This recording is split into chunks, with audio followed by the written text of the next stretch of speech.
Okay, so now comes cervix.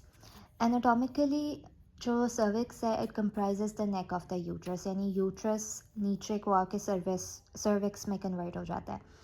अब इसके दो पार्ट्स होते हैं, एक्सोसर्विक्स, एंडोसर्विक्स. एक्सोसर्विक्स वेजाइनल एग्जामिनेशन पर विजिबल है और इसमें नॉन कैरेटिनाइजिंग स्क्वेमस एपिथेलियम होता है. जो एंडोसर्विक्स है वो ऊपर होता है, ऊपर की तरफ, जो कि विजिबल नहीं है, और it's lined by single layer of columnar cells. और जो इन दोनों के दरमियान, एक्सो और एंडोसर्विक्स के दरमियान जो जंक्शन है उसको बोलते हैं transformation zone, and it holds very much importance. Why? We'll study later. ठीक है. तो now comes HPV, human papilloma virus. It's basically a sexually transmitted DNA virus जो कि लोअर जेनिटल ट्रैक्ट को इन्फेक्ट करता है, स्पेशली ट्रांसफॉर्मेशन जोन के अंदर सर्विक्स को. सो इसीलिए ट्रांसफॉर्मेशन जोन की इंपॉर्टेंस है, because it's usually affected by HPV. जो इन्फेक्शन है उन्होंने क्या, it's usually eradicated by acute inflammation, और जो परसिस्टेंट इन्फेक्शन होती है उसकी वजह से सर्वाइकल डिस्प्लेजिया का रिस्क इंक्रीज़ हो जाता है, जिसमें सर्वाइकल इंट्राएपिथेलियल नियोप्लेजिया आ जाता है. जो सर्वाइकल इंट्राएपिथेलियल नियोप्लेजिया का रिस्क है ना, वो डिपेंड करता है कि ह्यूमन पेपिलोमा वायरस की टाइप कौन सी है, और वो हम DNA सीक्वेंसिंग से डिटर्मिन कर सकते हैं. हाई रिस्क में हमारे पास 16, 18, 31 और 33 ये टाइप्स आ जाती हैं. लो रिस्क में 6 और 11. जो हाई रिस्क HPV है वो प्रोड्यूस करता है E6 और E7 प्रोटीन्स को, जिसकी वजह से हमारे पास P53 और RB, ये ट्यूमर सप्रेसर जी प्रोटीन्स होती हैं, इनका लॉस हो जाता है. ठीक है. जब इनका लॉस होता है तो कार्सिनोमा या नियोप्लेजिया वो मतलब उसके चांसेस और इंक्रीज़ हो जाता है. यही वो कह रहे हैं कि loss of these tumour suppressor proteins increases the risk of cervical intraepithelial neoplasia. सही है. तो now let's discuss cervical intraepithelial neoplasia, जिसको एब्रीविएट करते हैं एज सिन, CIN. ठीक है. तो उन्होंने कहा है कि इट्स कैरेक्टराइज्ड बाय कोएलोसिटिक चेंज. इसमें क्या होता है, बेसिकली कोएलोसिटिक चेंज में ये कोएलोसाइटोसिस होती है. इसमें सेल्स के अराउंड एक जो सेल्स का साइटोप्लाज्म है उसके अराउंड एक हैलो सा बन जाता है, और उसका जो न्यूक्लियर मटेरियल है वो बहुत श्रिंक सा हो जाता है. ठीक है. और इसके अलावा क्या होता है, डिसऑर्डर्ड सेलुलर मैचुरेशन है, न्यूक्लियर एटाइपिया है, और सर्वाइकल एपिथेलियम के अंदर माइटोटिक एक्टिविटी बहुत इंक्रीज़ हो जाती है. अब जो सर्वाइकल इंट्राएपिथेलियल नियोप्लेजिया, इसको डिफरेंट ग्रेड्स में डिवाइड किया जाता है based on the extent of epithelial involvement by immature dysplastic cells. तो कितना ज़्यादा इन्वेट कर लिया उसने एपिथेलियम को, इसकी बेसिस पे हम इसको डिफरेंट ग्रेड्स में डिवाइड करते हैं. सिन 1 जिसमें less than 1/3 of the thickness of epithelium involve है. सिन 2 में less than 2/3 of the thickness of epithelium, और जो सिन 3 है it involve slightly less than the entire thickness of epithelium. इन तीनों ग्रेड्स के बाद आ जाता है कार्सिनोमा इन situ, जिसमें it involves the entire thickness of epithelium. ठीक है. इन situ या इन situ का मतलब है कि it does not invade the basement membrane.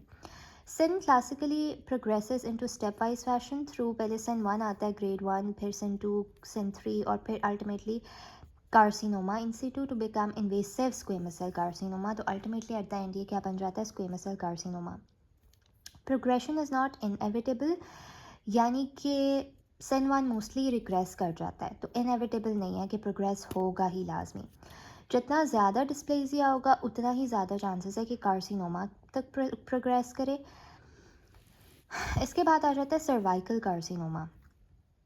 Cervical carcinoma एक इन्वेसिव कार्सिनोमा है जो कि सर्वाइकल एपिथेलियम से राइज कर रहा है. मोस्टली मिडिल एज वुमेन जो 40 to 50 ईयर्स के अराउंड होती हैं उसमें देखा गया. इसमें क्या फीचर्स होता है सर्वाइकल कार्सिनोमा के, वेजाइनल ब्लीडिंग होगी खासतौर पर पोस्ट कोइटल आफ्टर इंटरकोर्स. ठीक है. या फिर सर्वाइकल डिस्चार्ज देखा गया. इसका रिस्क फैक्टर क्या है, हाई रिस्क HPV इन्फेक्शन. जो सेकेंडरी रिस्क फैक्टर्स हैं उसमें स्मोकिंग या इम्यूनोडेफिशिएंसी आ जाती है, यानी कि कोई अगर एड्स डिफाइनिंग इलनेस है तो उसमें उन्होंने कहा है cervical carcinoma is an AIDS defining illness. तो इसके बाद ऐसे कि जो मोस्ट कॉमन सब टाइप्स हैं सर्वाइकल कार्सिनोमा की वो दो तरह की हैं. स्क्वेमस सेल कार्सिनोमा जो 80% केसेस में होता है, और एडिनो कार्सिनोमा जो सिर्फ 15% केसेस में होता है. दोनों टाइप्स HPV इन्फेक्शन के साथ ही एसोसिएटेड हैं. जो इसके एडवांस ट्यूमर्स होते हैं वो क्या करते हैं, वो एंटीरियर जो ब्लैडर है ना, ब्लैडर उसकी एंटीरियर यूटराइन, वहाँ ब्लैडर में इन्वेट कर देता है। एंटीरियर यूटराइन वॉल से आगे पड़ा हुआ ब्लैडर वहाँ पर इन्वेट कर जाएंगे और यूरेटर्स को ब्लॉक कर देंगे। जब यूरेटर्स ब्लॉक होंगे तो अल्टीमेटली हाइड्रोनेफ्रोसिस हो जाएगा।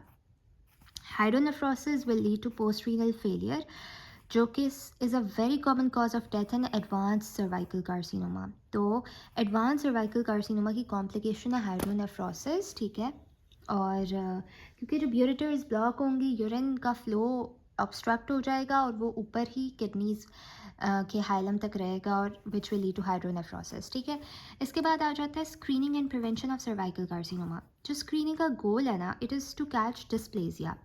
पहले पहले हम डिस्प्लेजिया को डिटेक्ट कर लें before it converts to carcinoma. जो इसकी प्रोग्रेशन है फ्रॉम सिन टू कार्सिनोमा वो 10 से 20 ईयर्स लेती है। यानी सर्वाइकल इंट्राएपिथेलियल नियोप्लेजिया से अगर उसने कार्सिनोमा में कन्वर्ट होना है तो it might take 10 to 20 years. 21 years की एज में स्क्रीनिंग शुरू हो जाती है। इनिशियली इसको एवरी 3 ईयर्स में हम परफॉर्म करते हैं। गोल्ड स्टैंडर्ड हमारे पास पैप स्मीयर है। उसमें क्या करते हैं कि जो ट्रांसफॉर्मेशन जोन है जो एंडो और एक्सो सर्विस के जंक्शन पे था, वहाँ से हम सेल्स को स्क्रेप ऑफ करते हैं एक ब्रश को यूज़ करके और उसको एक माइक्रोस्कोप के नीचे एनालाइज करते हैं। जो डिस्प्लास्टिक सेल्स है उनको हम लो ग्रेड यानी सिन 1 कहते हैं या हाई ग्रेड कहते हैं। सिन 2 सिन 3 आ जाता है उसमें।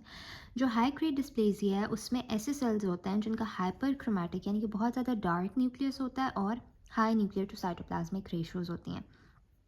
और it's the most successful screening test अब तक पैप स्मीयर, ठीक है। उसके बाद ऐसे कि it's responsible for significant reduction in morbidity and mortality of cervical carcinoma. फिर दे से कि ये सबसे ज़्यादा कॉमन से सबसे least common type of gynaecological carcinoma हो गया यूएस में।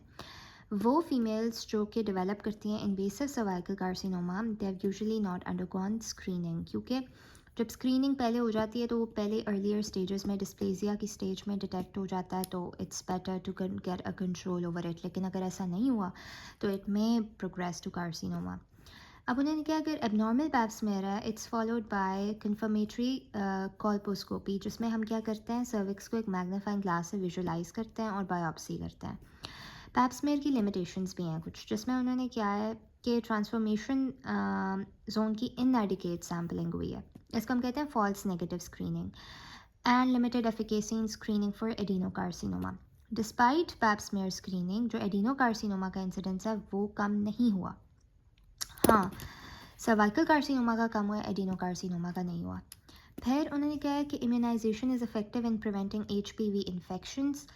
Immunisation is very important. इसके लिए हम एक क्वाड्रीवेलेंट वैक्सीन देते हैं जो कि HPV की टाइप 6, 11, 16 और 18 को कवर करती है।